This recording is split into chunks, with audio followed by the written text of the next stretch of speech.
यति प्रियो, क्या आप भले चंगे हैं? नया साल आपको कैसे लगा? परमेश्वर ने आपके लिए आशीष की वादा किया ना, आप ही को उसे अपनाना है।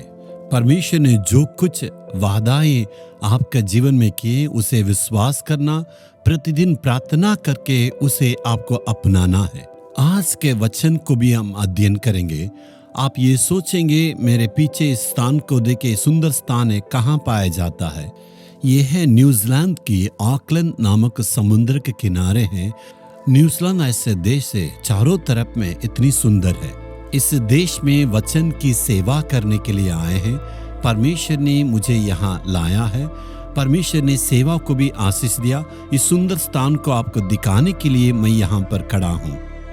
आज परमेश्वर आपके लिए क्या आशीष रखा है? नीति वचन 28 का 20वें वचन, सच्चे मनुष्य पर बहुत आशीर्वाद होते रहते हैं। आपके लिए एक आशीष को नहीं, बहुत ढेर सारे आशीषों को परमेश्वर रखा है।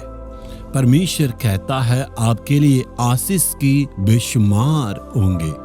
आशीष की परिपूर्णता, इसका मतलब चार क्षेत्रों में आशीष होगा।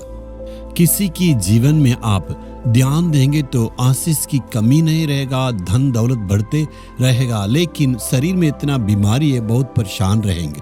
यानी उनके जीवन में आशीष और दुख दोनों है। कुछ लोगों का जीवन में देखिए, मियाँ बीबी और बच्चे पूरे परिवार के साथ बहुत ही आनंदित रहेंगे, लेकिन वे कर्जा में डूबते रहेंगे। परिवार में थोड़ा आनंदित है लेकिन कर्जदार है। कुछ लोग ऐसे भी कहते हैं सेवकाई में इतनी सफलताएं हैं, लेकिन हमारे कलीसिया में ये एक व्यक्ति कांटों का समान है, वो हमें इतना तकलीफ देते रहते हैं, इसलिए सेवा में भी बहुत परेशान है। जरूर जीवन में आशीष तो है, लेकिन जीवन में आनंद नहीं है। इस प्रकार कुछ न कुछ क्षेत्र में बहुत दुख में रहते हैं, लेकिन परमेश्वर की वादा ये शरीर की पूरा चंगाई देते हैं और दुनियादार की जीवन में जो भी जरूरतें हैं बरकरार प्रभु देते हैं। भरपूर आनंद के साथ उस आशीष में मगन होने के लिए परमेश्वर देते हैं। इस आशीष की परिपूर्णता में आपको आने के लिए परमेश्वर आपके लिए क्या कहता है? जो विश्वास योग्य मनुष्य, उस पर बहुत आशीष मिलेंगे। आप सच्चे मनुष्य के रूप में रहना, तबे परमेश्वर आपको आशीष देंगे। जो मनुष्य विश्वास योग्य नहीं है, उसे परमेश्वर कैसे आशीष देंगे? हमारे सृष्टिकर्ता परमेश्वर के सामने हमें विश्वास योग्य रहना है। जो हमारा उद्धारकर्ता परमेश्वर यीशु मसीह के सामने हमारे चाल चलन में विश्वास योग्य रहना है। हमारे पिता परमेश्वर का मन को खुश कराने के लिए विश्वास योग्य रहना है। जहां आप काम करते हैं, आपके मालिक के लिए आप सच्चे मनुष्य के रूप में रहना है। यदि 8 घंटा 10 घंटा काम करना पड़ेगा, कठिन परिश्रम करना है, धोखेबाज कभी भी नहीं रहना है। काम नहीं करेंगे, इधर उधर घूमते रहने वाले हैं तो परमेश्वर आपके जीवन में आशीष नहीं दे सकता। बिजनेस में सच्चाई के साथ रहना है, हेराफेरी नहीं करना है, मिलावट नहीं करना है। ऐसे करने से परमेश्वर आपको कभी भी आशीष नहीं देंगे। आप सच्चे मनुष्य रहना।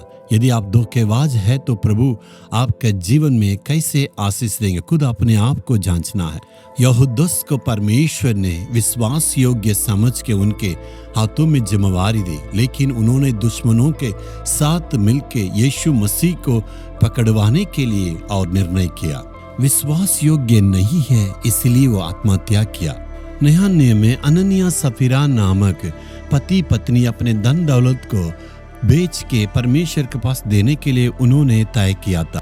अपने संपत्ति को बेच के ये किस्सा को छिपा कर रखे, सेवक को पता न चलेगा, ये समझ के प्रभु के पास धोखेबाजी की। उसका अंत बाइबल में लिखा हुआ, दोनों मर गए।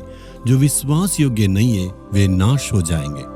आपके जीवन में हमेशा सच्चाई के साथ रहने के लिए कोशिश करना। ये हेराफेरी करते हैं, वो धोखा देते हैं, इस प्रकार आप औरों को ध्यान नहीं देना है। खुद की जीवन की पवित्रता पर आपको ध्यान देना। संसारिक लोगों पर ध्यान देंगे तो आप बहुत बड़े धोखे में पड़ जाएंगे। परमेश्वर ने मुझसे कहा, तुम किसी भी सेवक को सेवकाई पर ध्यान नहीं देना, मुझ पर ध्यान देना है और मुझे आदर्श बनाओ। दूसरों को देखोगे तो तुम जरूर गिर जाओगे। दुनिया के लोगों को देख के भटक नहीं जाना, उनका जिंदगी सही नहीं रहेगा। खुद पर निर्णय करना, मैं विश्वास योग्य रहूंगा, मैं और पवित्र जीवन बिताऊंगा। आज आप तय करना है, मैं विश्वास योग्य रहूंगा, किसी को मैं नहीं देखूंगा, तब परमेश्वर आपको जरूर आशीष देंगे।